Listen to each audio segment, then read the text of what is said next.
Hello student, good evening. आप सब कैसे हैं? आई होप ठंड सबके यहाँ अच्छी पड़ रही है। तो आज हम बात करेंगे रेंडर पेस्ट की। ये एक बीमारी थी जो कि अफ्रीका में 1890 के करीब फैली थी, ठीक है ना। 1890s में अफ्रीका में फैली थी और बहुत ज़्यादा बुरी तरीके से फैली थी ये। और इसका फ़ायदा भी कुछ लोगों ने उठाया था, वो हम आगे समझेंगे किस तरीके से यूरोपियंस ने अफ्रीका में आए, वो लोग क्यों अट्रैक्ट हुए अफ्रीका में, और दूसरा इस बीमारी का किस तरीके से उन्होंने फ़ायदा उठाया। इस बीमारी ने बहुत बुरी तरीके से वहाँ के लोगों को, वहाँ की लोकल इकोनॉमी को हिट किया था, बहुत ज़्यादा नुकसान पहुँचाया। तो एक्चुअल सिचुएशन क्या थी, यूरोपियंस क्यों अफ्रीका आए, उन लोगों ने किस तरीके से इस बीमारी को अपने लिए एक अपॉर्चुनिटी समझा, वो हम आगे देखेंगे। तो आप लोग नोट्स वैसे तैयार कर सकते हैं, बट फिर भी अगर कहीं दिक्कत है तो I will help you. Historically अगर देखें तो अफ्रीका के पास बहुत ज़मीन थी, लेकिन पॉपुलेशन बहुत स्मॉल थी। मतलब पॉपुलेशन बहुत कम थी, ज़मीन खूब सारी थी। तो जो अफ्रीकन्स थे वो बहुत रेयरली काम करते थे वेजेस के लिए। तो यहाँ पर वेज का मतलब समझो आप, जैसे सैलरी से, जैसे कि वर्कर है, किसी फैक्ट्री में काम कर रहा है तो उसको उसका वेज मिलेगा, यानी उसको उसकी सैलरी मिलेगी, काम का जो पैसा मिलता है। तो वहाँ पर लोगों के पास इतना ज़रूरत नहीं थी, तो इस हिसाब से वो लोग कभी भी वेजेस के लिए काम नहीं करते थे। लेट 19 सेंचुरी में क्या सिचुएशन बनती है यहाँ पर, कि लेट 19 सेंचुरी में जो यूरोपियंस होते हैं वो अट्रैक्ट होते हैं अफ्रीका की तरफ। जैसा मैंने कहा, क्यों अट्रैक्ट होते हैं, क्योंकि अफ्रीका में लैंड और मिनरल रिसोर्सेज दोनों ही बहुत अच्छे थे। क्योंकि वहाँ के लोग जो थे, एक तरीके से उनकी ट्राइबल लाइफ समझ लो आप लोग। तो उन लोगों को नहीं पता था कि किस तरीके से उनको यूज़ करना है, किस तरीके से उनको कंज्यूम करना है, जबकि यूरोपियंस उनसे कहीं ज़्यादा डेवलप्ड थे। तो वो अफ्रीका आए और आकर के उन्होंने उम्मीद तो यही जताई थी कि हम प्लांटेशन लगाएंगे, वहाँ के जो मिनरल्स हैं, वहाँ पर जो हम क्रॉप प्रोड्यूस करेंगे, उन सबको भेज देंगे कहाँ, यूरोप को एक्सपोर्ट कर देंगे। मतलब इस उम्मीद के साथ यूरोपियंस अफ्रीका में आकर के रहने लगे, वहाँ पर आए वो लोग।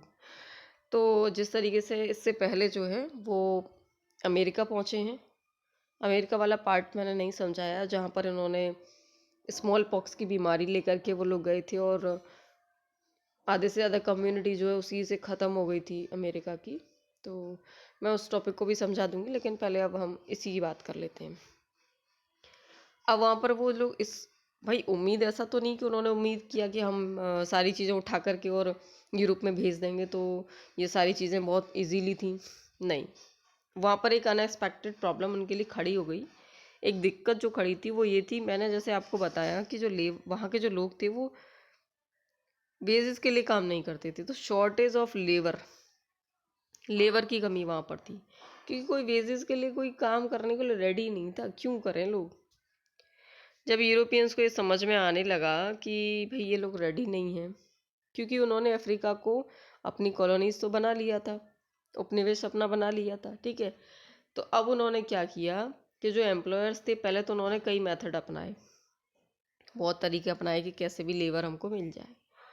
नई कब बात बनी तो उन्होंने क्या किया, हैवी जो टैक्स था, मतलब बहुत ज़्यादा टैक्सेस को इम्पोज कर दिया।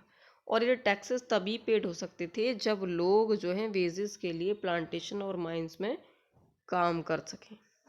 मतलब एक बंदा करेगा खेत में काम, ठीक है, वहाँ पर, और दूसरा बाकी के जो मेंबर हैं वो माइंस और प्लांटेशन में काम करेंगे, तब जा कर के कहीं आप उस टैक्स को पे कर पाएंगे, ठीक है।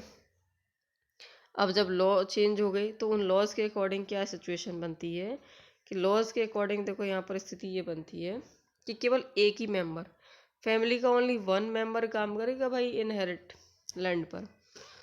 तो उसका रिजल्ट ये होगा, जो अदर मेंबर थे वो कहाँ जाए भाई, घर में मान लो 5 मेंबर हैं तो एक काम करेगा ज़मीन पर, बाकी कहाँ जाएंगे, बाकी के 4 मेंबर ही तो जाएंगे। अब वो लोगों को लेबर मार्केट में भेज दिया गया, यानी जाइए प्लांटेशन में और माइंस में काम करिए। जो माइन वर्कर्स थे, उन लोगों को एक तरीके से कहा जाए तो वो लोग फ्री नहीं थे, वो मूव नहीं कर सकते थे, अलाउड नहीं था, they were not allowed to move about freely. Then came rinderpest, बहुत ज़्यादा डेवास्टेटिंग कैटल डिसीज़ थी ये। इतनी ज़्यादा भयानक बीमारी थी जिसने 90% कैटल्स को अफ्रीका के को ख़त्म कर दिया था। रेंडर पेस्ट जो है it arrived in Africa in late 1880s। 1880 के लास्ट टाइम में अफ्रीका में ये आती बीमारी। और ये आती कहाँ से है? जो इटालियन सोल्जर्स थे ना, जो क्या कर रहे थे, ईस्ट अफ्रीका के इरिट्रिया वाले पार्ट को इन्वेड कर रहे थे। ठीक है, जब इन्वेड करने का काम कर रहे थे यानी उसको जीतने का काम कर रहे थे, तो जो इटालियन सोल्जर्स थे उनके लिए खाने के लिए, ठीक है ना, जो कैटल इंपोर्ट किए गए, क्योंकि वो खाते थे भाई मीट, तो उनके लिए उन कैटल्स को इंपोर्ट किया गया ब्रिटिश एशिया से। कहाँ पर? इटालियन सोल्जर्स के लिए अफ्रीका में। ठीक है, और वो कर क्या रहे थे? उसके ईस्ट अफ्रीका के इरिट्रिया वाले पार्ट को इन्वेड करने का काम कर रहे थे। और वो कैटल्स कैसे थे? इन्फेक्टेड कैटल्स थे, उनके पास ऑलरेडी बीमारी थी। इस बीमारी में क्या होता है ना, बहुत ज़्यादा प्रॉब्लम होती है कैटल को, और बुखार भी रहना और भी कई तरीके के लक्षण होते हैं, और उसके बाद 3 से 4 दिन के अंदर काम हो लेता है उसका। ठीक है, ख़त्म हो जाता है वो। तो अब क्या होता है, entering Africa in the east, rinderpest moved west like forest fire. बिल्कुल जंगल की आग की तरह बीमारी फैली और अफ्रीका के अटलांटिक कोस्ट 1892 में अफ्रीका की अटलांटिक कोस्ट पर पहुंच गए। और अटलांटिक कोस्ट कौन सी थी?